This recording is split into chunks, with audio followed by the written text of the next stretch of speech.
নারায়ণং নমস্কৃত্য নরং চৈব নরোত্তমং দেবীং সরস্বতীং ব্যাসং ততো জয়মুদীরয়েৎ। মহাভারত আদি পর্ব, পুরু বংশ কথন। আজ সেই বংশ সম্বন্ধে আলোচনা হবে যাদের নিয়ে মহাভারত তৈরি হয়েছিল। শ্রবণ করুন। জন্মেজয় বলে স্বর্গে গেল নৃপবর, পুরুকে করিল রাজা রাজ্যের ঈশ্বর। আর চারি পুত্রের শাপ দিল নরপতি, কি কর্ম করিলা তারা কহ মহামতি। মনু বলে যদু হইতে জন্মিল যাদব, তরবুষ হইতে সব যবন উদ্ভব। দ্রোজ্য হইতে উৎপত্তি হইল ভোজবংশ, অনুর ঔরসে জন্ম ম্লেচ্ছ অবতংশ। পুরুর ঔরসে জন্ম হইল পৌরব, বংশে যার নিজে হইয়াছেন উদ্ভব। রাজা যযাতির যে পুত্রগুলো ছিল তাদের থেকে কীরকমভাবে বিভিন্ন বংশ উৎপত্তি হলো। যদু থেকে যাদব বংশ উৎপত্তি, তরবুজ থেকে সমস্ত যবনদের উৎপত্তি, দ্রুজ্য থেকে ভোজ বংশ, অনু থেকে ম্লেচ্ছ বংশ, আর পুরু থেকে পৌরব বংশের উৎপত্তি হলো। তব জব যজ্ঞব্রত ধর্মেতে তৎপর, পুরুর যতেক কর্ম লোকে অগোচর। পুরুরাজ পাটেশ্বরে পৌষ্ট্রী নাম ধরে, তিন পুত্র জন্মাইল তাহার উদরে। পুরুরাজে তিন পুত্র, প্রবীর প্রধান পুত্রে দিল রাজ্যভার। সরসেনী নামে কন্যা বনিতা তাহার, তার পুত্র মনস্যু হইল নরবর। তিন পুত্র হইল তার পরম সুন্দর, তিন পুত্র মধ্যে হইল রাজা সংহনন। মিশ্রকেশী গর্ভে জন্মিল 11 জন, 10 পুত্র মধ্যে রাজা হইল মতিনার। তংশু আদি চারি পুত্র হইল তাহার, ইলিন তংশুর পুত্র বলে মহাতেজা। তার পঞ্চপুত্রে জ্যেষ্ঠ দুষ্মন্ত হইল রাজা।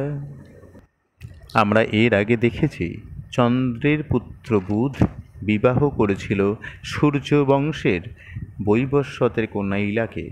সেখান থেকে পুরুর বা আয়ু, নহুষ, যযাতি ও পুরুদের উৎপত্তি হয়েছে। এবার পুরুর থেকে তৈরি হলো মনুষ্যু, তার পুত্র সংহনন, তার পুত্র মতিনার, তার তংশু, তার পুত্র ইলিন, তার পুত্র দুষ্মন্ত, যার সাথে শকুন্তলার বিবাহ হয়েছিল, যার কাহিনী আমরা ইতিপূর্বেই পড়ে ফেলেছি। শকুন্তলা ভার্যা তার বিখ্যাত সংসার, ভরত নামেতে পুত্র হইল তাহার। ভরতের গুণকর্ম কহিতে বিস্তার, ভূমন্যু বলিয়া পুত্র হইল তাহার। সুহস্র বলিয়া রাজা তাহাতে উৎপত্তি, তার পুত্র হস্তি নাম পাই প্রতিপত্তি। ভরত পর্যন্ত এর আগে আমরা পড়েছি। ভরতের পুত্র ভূমন্যু, তার পুত্র সুহস্র, তার পুত্র হস্তি, যে নিজের নামে নগর তৈরি করেছিলেন, যার নাম দেয়া হয়েছিল হস্তিনা নগরী।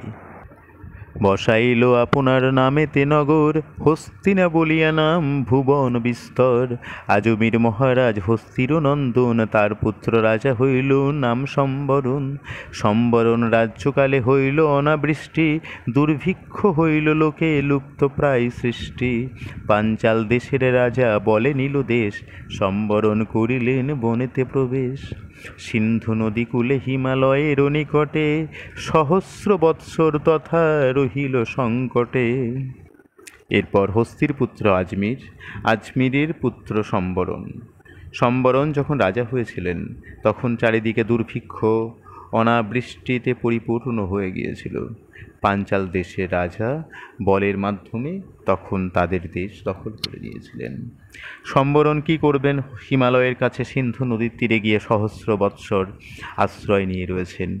ঠিক এইরকম এক সময় কৃপা করে বশিষ্ঠ সহায় হইল তার, পুনরপি রাজ্যপ্রাপ্তি হইল তাহার। বশিষ্ঠ মুনির সহায়তায় আবার তার রাজ্যপ্রাপ্তি ঘটল। নানা যজ্ঞ দান তবে করিল নৃপতি, তার জায়া সূর্যকন্যা নামেতে তপতি। তাহার নন্দন কুরু বিখ্যাত ভূতলে, কুরুক্ষেত্র কইল রাজা নিজ পুণ্য ফলে।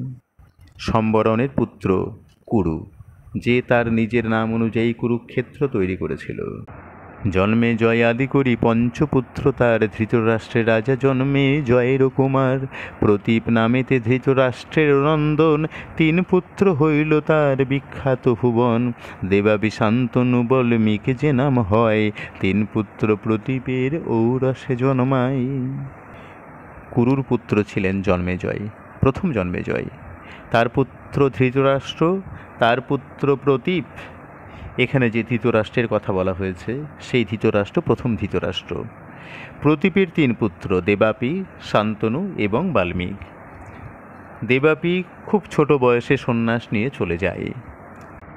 জ্যৈষ্ঠ পুত্র দেবাপি সন্ন্যাস ধর্ম নিল, শৈশব কালেতে সেই অরণ্যে পশিল। শান্তনু দ্বিতীয় পুত্র হইল নরপতি, গঙ্গা গর্ভে তার পুত্র ভীষ্ম মহামতি। শান্তনুকে রাজা করা হয়েছিল, গঙ্গা গর্ভে তার পুত্রই ছিল ভীষ্মদেব। বিবাহ না করে ভীষ্ম বংশ না হইল, সত্যবতী কন্যারে পিতাকে বিভা দিল। তার গর্ভে শান্তনুর যুগল কুমার, চিত্রাঙ্গদ প্রথম বিচিত্র বীর্যবার। রাজা শান্তনুর গঙ্গার সাথে বিবাহ হয়েছিল এবং তাদের পুত্র ভীষ্ম।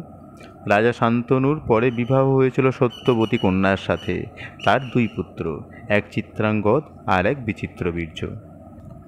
গন্ধর্বে মারিল জ্যেষ্ঠ চিত্রাঙ্গদ বীরে, সে রাজ্যে বিচিত্রবীর্য হইল দণ্ড ধরে। বংশ না হইতে তাহার হইল নিধন, পুনর্বার বৃদ্ধি করিল ব্যস্তপতন। প্রথম পুত্র চিত্রাঙ্গদকে গন্ধর্বরাই মেরে ফেলেছিল। দ্বিতীয় বীর বিচিত্রবীর্য রাজা হয়েছিল এবং সেও নিহত হয়েছিল বংশবৃদ্ধি করবার আগেই। পরবর্তী ক্ষেত্রে তাদের স্ত্রীদের সহায়তায় ব্যাসদেবের কৃপায় বংশবৃদ্ধি হয়েছিল। ধৃতরাষ্ট্র, পাণ্ডু আর বিদুর সে নামে, ধৃতরাষ্ট্র পুত্র হইল 100 ক্রমে। সেখান থেকে ধৃতরাষ্ট্র, পাণ্ডু এবং বিদুরের উৎপত্তি। ধৃতরাষ্ট্রের 100 পুত্র। ভাতৃসহ যুদ্ধে তারা হইল সংহার, বংশ রক্ষা হেতু হইল পাণ্ডুর কুমার। ধৃতরাষ্ট্রের সকলেই মারা গেল, পাণ্ডুর কুমাররাই শুধু রয়ে গেল বংশ বিস্তার করবার জন্য। দেববরে পঞ্চপুত্র পাণ্ডুর হইল, যাদের মহিমা যশে পৃথিবী পুরিল। এই পাণ্ডুর পঞ্চপুত্র যুধিষ্ঠির, ভীম আর বীর ধনঞ্জয়, নকুল স্বরূপ সহ দেব মহাশয়। অর্জুনের পুত্র হইল সুভদ্রা উদরে, যৌবনে মরিল সেই ভারত সমরে। তার ভার্যা উত্তরা ছিল গর্ভবতী, পরীক্ষিত মহারাজ তাহাতে উৎপত্তি। আপনি হইলা তুমি তাহার নন্দন, তোমার নন্দন এই দেখো দুইজন। শতানিক আর শঙ্খ দুই সহোদর, অশ্বমেধ দত্ত শতানিকের কোঙর।